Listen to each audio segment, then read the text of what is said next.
Assalamualaikum warahmatullahi wabarakatuh. Selamat pagi, selamat siang, selamat sore semuanya. Perkenalkan nama saya Alfia Rachmaulia. Di sini saya akan menjelaskan konsep pasar persaingan sempurna. PPT ini dibuat untuk memenuhi tugas UAS Ekonomi Mikro.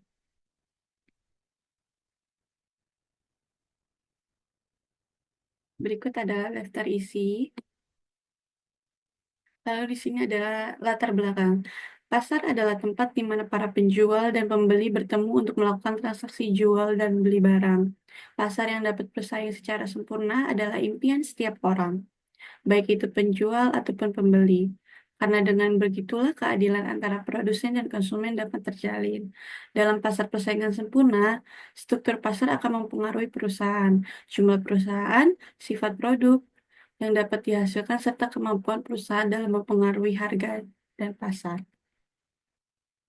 Di sini ada latar belakang masalah, yaitu ada pengertian dan karakteristik dari pasar persaingan sempurna, lalu ada kekurangan dan kelebihan dalam pasar persaingan sempurna, dan ciri dalam pasar persaingan sempurna.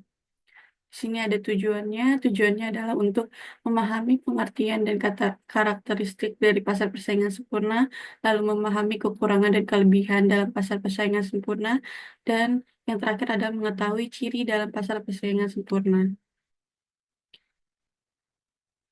Di sini ada pengertian pasar persaingan sempurna. Pasar persaingan sempurna adalah salah satu jenis pasar di mana jumlah penjual dan pembeli sangat banyak, dan produk yang dijual serupa sehingga pembeli dan penjual tidak memiliki kuasa untuk mempengaruhi harga. Dari ciri-ciri pasar persaingan sempurna ada tiga, yaitu satu adalah perusahaan merupakan pengambil harga. Kedua, setiap perusahaan mudah untuk keluar atau masuk ke dalam pasar. Ketiga, produsen menghasilkan barang yang serupa.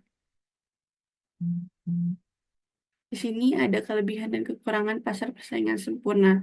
Kelebihannya di antaranya adalah satu, tidak ada persaingan yang terjadi. Hal ini terjadi karena produk yang dijual serupa. Yang kedua adalah penjual tidak perlu memasang iklan untuk promosi produk. Yang ketiga, harga barang tidak ditentukan oleh satu penjual dan pembeli, melainkan harga barang yang dijual akan ditentukan oleh semua penjual dan pembeli secara bersamaan. Dan umumnya harga yang ada cenderung stabil. Di sini ada kekurangan pasar persaingan sempurna juga, yaitu satu, tidak ada dana untuk melakukan penelitian atau pengembangan, sehingga produk inovasi yang dilakukan akan sangat minimal. Kedua, pembeli mengalami keterbatasan dalam memilih barang atau jasa karena produk yang dijual sama dengan kualitas yang juga sama.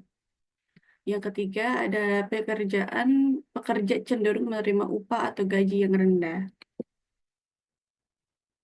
Berikut adalah contoh pasar persaingan sempurna. Salah satu contoh pasar dari persaingan sempurna adalah pasar tradisional, karena dengan karakteristiknya banyak terdapat produsen dan penjual yang menyediakan barang yang serupa. Namun, baik penjual atau pembeli tidak dapat mempengaruhi harga yang ada. Lalu ada penawaran dan permintaan pada pasar persaingan sempurna.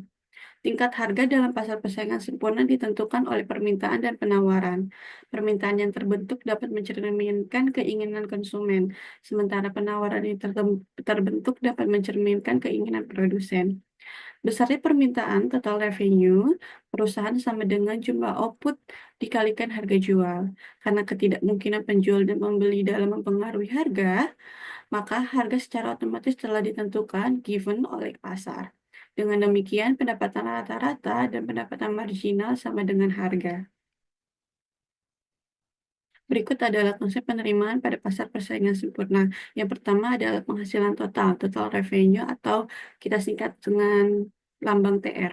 Bila tingkat harga dilambangkan dengan P dan jumlah barang yang terjual dilambangkan dengan Q, maka dapat dihasilkan rumus TR sama dengan P kali Q. Yang kedua ada penghasilan marginal revenue. Nah, perubahan jumlah penghasilan perusahaan akibat dari perubahan tingkat penjualan sebesar satu unit dapat diperoleh rumus MR sama dengan delta TR per delta Q. Yang ketiga ada penghasilan rata-rata atau average revenue. Jumlah penghasilan per unit yang terjual nilainya akan sama dengan harga produk tersebut, sehingga dapat diperoleh rumus AR sama dengan TR per Q sama dengan P. Baik, Terima kasih untuk presentasinya hari ini. Berikut saya selesaikan. Dari saya, jika ada kekurangan, mohon maaf. Wassalamualaikum warahmatullahi wabarakatuh. Terima kasih semuanya. Oke teman-teman, terima kasih